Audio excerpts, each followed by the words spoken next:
మా లీడరు అన్నది పక్కకు పెట్టు, తెలంగాణ తెచ్చిన నాయకుడు అన్నది పక్కకు పెట్టు, 2 సార్లు ప్రజలు గెలిపించిన ముఖ్యమంత్రి అనేది కూడా పక్కకు పెట్టు. మా నాయన కదా, మా నాయన తిడితే కొడుకుకు రేషం రాదా? ఇక్కడ దాకుంది కోపం, ఇక్కడ దాకుంది. దొరికితే ఎడమకాలు చెప్పు తీసుకొట్టాలని ఉంది. కానీ ఏం చేయాలి? ప్రజాస్వామ్యం. ఎకతక్క మాట్లాడితే మళ్ళీ ఏమంటారు? అగో వీనికి బాగా ఇంకా వీనికి అహంకారం ఉంది రాబోయ్ అంటారు. అహంకారం నాదా ఆయనదా? నేను గుంటూరులో చదువుకున్నా అంటాడు. అరే నేను గుంటూరులో చదువుకుంటే నీకేం వచ్చింది రాబోయ్? నాకు అర్థం కాదు.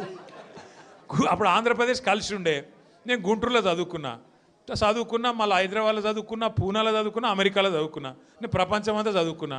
నీ లెక్క చదువు సందే లేకుండా తిరగలేదు. మీ అమ్మాయి నీకు చక్కగా తోవ చూపెట్టలేదు. నేనేం చేయాలి దానికి? నీ ఏడిపోయింది నా మీద. అవో వీనికి ఇంగ్లీష్ వస్తుంది అంటాడు. అరే నాకు వస్తే నీకేం నొప్పిరా నాయన? నేర్చుకో. నేను హిందీ నేర్చుకున్నా, ఉర్దూ నేర్చుకున్నా, రేపు అవసరమైతే గోర్మాటి భాష నేర్చుకుంటాను. నువ్వు నేర్చుకో. నేను ఎవడ నాపిండా? నిన్ను వద్దన్నాడు ఎవడన్నా? నువ్వు కూడా నేర్చుకో. దానికి కూడా ఏడిపోయి నా మీద. నేనేం చేసిన?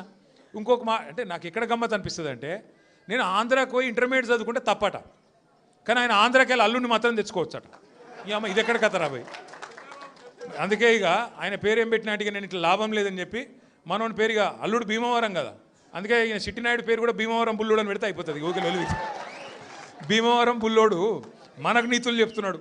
అరే ఆంధ్ర అంటే మరి ఆంధ్ర వాళ్ళ ఓట్లు కావాలి, ఆంధ్ర వాళ్ళ చుట్టూ తిరగాలి, కానీ మళ్ళీ ఆంధ్రాని మాత్రం నేను పోయి చదువుకుంటే నీకు నచ్చినది. నీకేం బాధ అవుతుంది? నాకు అర్థం కాదు. ఇంకొక మాట నాకు అర్థమే కాదు. ఇప్పుడు ఇక్కడ ఉన్నారు మీరు, ఇంతమంది ఉన్నారు, చాలామంది పిల్లలు మన హైదరాబాద్కి వెళ్ళి మన తెలుగు రాష్ట్రాలకు వెళ్ళి చాలామంది చదువు కోసమో ఉద్యోగం కోసమో వేరే దేశాలకు పోతారు. అమెరికా పోతారు, లండన్ పోతారు, ఆస్ట్రేలియా పోతారు, ఇంకొక ఆడికి పోతారు. ఆ దేశాలలో ఇళ్ళలో నౌకర్లు ఉండరు కదా. ఆ దేశాలలో ఏం చేయాలి? మనది మనమే పని చేసుకోవాలి, మన బట్టలు మనమే ఉతుక్కోవాలి, మన వంట మనమే వాడుకోవాలి, మన టాయిలెట్ మనమే క్లీన్ చేసుకోవాలి. ఈ పిచ్చోనికా ఏం తెలియదు. చదువుకున్న బాపత అయితేనేమో తెలుస్తుండే. ఇక మాట్లాడతాడు ఏమంటాడు? వీడు ఇప్పటికీ అమెరికాలో బాత్రూమ్లు కడుగుతూనే అంటాడు నన్ను. అరే అమెరికాలో నా బాత్రూమ్ నేను కడుక్కున్నా, నీకేం వచ్చిందిరా బాయ్? నాకు అర్థం కాదు. అమెరికాలో ఎవరిది వాళ్ళు చూసుకుంటారు, పని చేసుకుంటే కూడా తప్పేనా? ఎవరి ఇళ్ళలో వాళ్ళు బాసాన్లు తోముకుంటే తప్ప?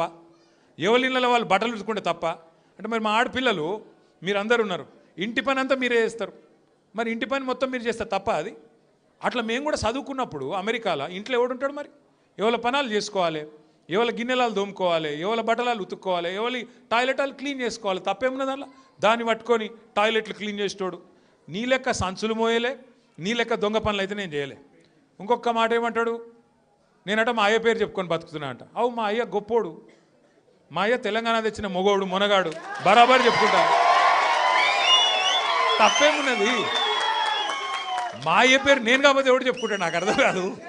మా అయ్య మొగోడు మొనగాడు తెలంగాణ తెచ్చినోడు, బరాబర్ చెప్తా. మరి నేనేమంటున్నా, నువ్వు సకట్ పనులు చేస్తే నీ పిల్లలు కూడా నీ పేరు చెప్పుకుంటారు. నువ్వు లుచ్చ పనులు చేసినావు అనుకో, నీ మన్మడు కూడా నీ పేరు చెప్పుడే గాలంగా మన్మని అని చెప్పుకోడు. మంచి పనులు చేయి, నీ పేరు కూడా చెప్పుకుంటారు. నీలాగా దొంగలకు సద్దులు కట్టుడు, బ్యాగులు మోసుడు, వాళ్ళ సంకలనాకుడు, ఢిల్లీకి పేమెంట్ కోటాలో పైసలు చచ్చుడు, గవి మాతో కావు. కొట్లాడతాం, మొగాళ్ళలాగా కొట్లాడతాం, మునగాళ్ళలాగానే బతుకుతాం, తెలంగాణ పౌరుషంతో బతుకుతాం. నీలాగా బతుకం, ఢిల్లీకి గులాములక్క మాత్రం బతుకం. ఢిల్లీకి సంచులు మోసుకుంటా, ఢిల్లీలో పోయి బీజేపీలతో రాసుకొని పోసుకొని తిరుక్కుంటా, జడ్జీల కాళ్ళు పట్టుకుంటా, అయ్యో నన్ను కేసుల లోపల నుక్కకుర్రి అని చెప్పి డైవులు కొట్టుకుంటా, గా బతుకు అవసరం లేదు. బతికిన నాళ్ళు దర్జాగా బతుకుతాం, చచ్చినప్పుడు కూడా రాయలుగా చచ్చిపోతాం. అంతేగాని ఇట్లా చిల్లర పనులు చేయం. మీకు దయచేసి నేను ఒకటే కోరుతున్నా, ఆయన మళ్ళా అంటుండు కేసీఆర్ నట ముఖ్యమంత్రి కానియాడంట. నేను కూడా మీ అందరికి ఒకటే చెప్తున్నా, మీ అందరి దయ ఉంటే, మీ అందరి ఆశీర్వాదం ఉంటే ఖచ్చితంగా కేసీఆర్ సంగతి ఇడిచిపెట్టు, నిన్ను కొడంగల్లో కూడా మళ్ళీ గెలవనీయకుండా చేసే బాధ్యత మాది. నిన్ను కొడంగల్లో మళ్ళీ గెలవనీయకుండా మళ్ళీ అసెంబ్లీకి రానియకుండా చేసే బాధ్యత పార్టీగా మేమందరం, ప్రజలుగా మేమందరం తీసుకుంటాం. నువ్వు మాట్లాడే మాటలు, చేసే రోత పనులు, వాటికి ఇలా ప్రజలు అసహించుకుంటున్నారు, నోట్లో ఉంచుతున్నారు. ఏం మాటలే అవి? ముఖ్యమంత్రి టీవీ పెడితే పిల్లలు ఖరాబ్ అయ్యేటట్టున్నారు నీ భాష ఇంటే అని చెప్పి మొత్తం టీవీలు బంద్ చేస్తున్నారు. గసంటి పరిస్థితి వచ్చింది. ఏం అడిగిండు కేసీఆర్ గారు మొన్న? ఏమయ్యా పాలమూరు ప్రాజెక్ట్ని ఎందుకు పండబెట్టినావని అడిగిండు. ఏమైందయ్యా? 8 నెలలు అయింది, డీటెయిల్డ్ ప్రాజెక్ట్ రిపోర్ట్ కేంద్ర ప్రభుత్వం నరేంద్ర మోడీ వెనుకకు పంపిండు, నీకు సిగ్గులేదా ముఖ్యమంత్రి?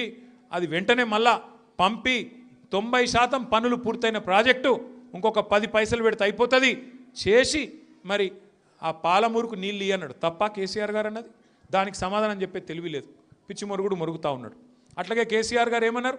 కృష్ణా జలాల్లో అన్యాయం చేస్తున్నాడు నరేంద్ర మోడీ, భారతీయ జనతా పార్టీ ఖచ్చితంగా వాళ్ళని ఎదుర్కోవాలా, కొట్లాడాలా. ఢిల్లీలో ఏం చేస్తున్నారు నీ ఎంపీలు అని అడిగిండు. బీజేపీ ఎంపీలను అన్నాడు, కాంగ్రెస్ ఎంపీలను అడిగిండు. దాంతో ఇలా వాళ్ళకి సమాధానం లేక, సమాధానం చెప్పే తెలివి లేక ఇలా నోటికొచ్చినట్టు మాట్లాడుతున్నారు.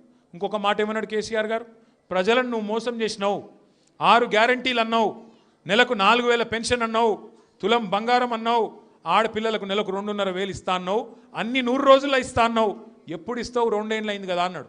తప్ప కేసీఆర్ గారు ప్రధాన ప్రతిపక్ష నాయకుడిగా ప్రజల తరపున ప్రశ్నించుడు తప్ప?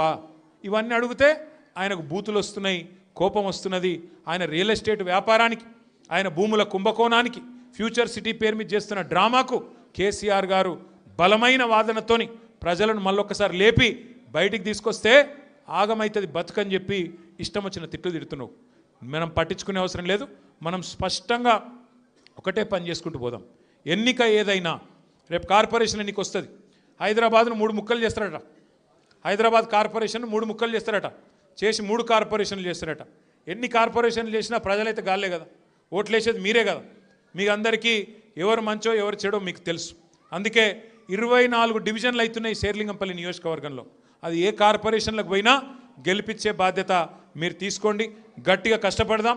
ఈ ఒక్క సంవత్సరం 2026 ఒక్కటి గట్టిగా కష్టపడితే ఇక 27లో దాదాపుగా ఎలక్షన్ వాతావరణం రాని వస్తుంది. 3 ఏళ్ళు పూర్తయిపోయినాయి అంటే ఎలక్షన్ వాతావరణం, అసెంబ్లీ ఎలక్షన్ వస్తుంది. మళ్ళీ తిరిగి కేసీఆర్ సార్ను మళ్ళీ తిరిగి తెలంగాణ రాష్ట్రానికి ముఖ్యమంత్రిగా చేసుకునే టైము తొందరలో వస్తుంది. కాబట్టి దయచేసి ఇంతకంటే ఎక్కువ నేను చెప్పను. మీరు చాలా దూరం నుంచి కష్టపడి, నేనే అక్కడికి రావాల్సి ఉండే, फिर भी आप इतना दूर आए, हमारे बहनों से भी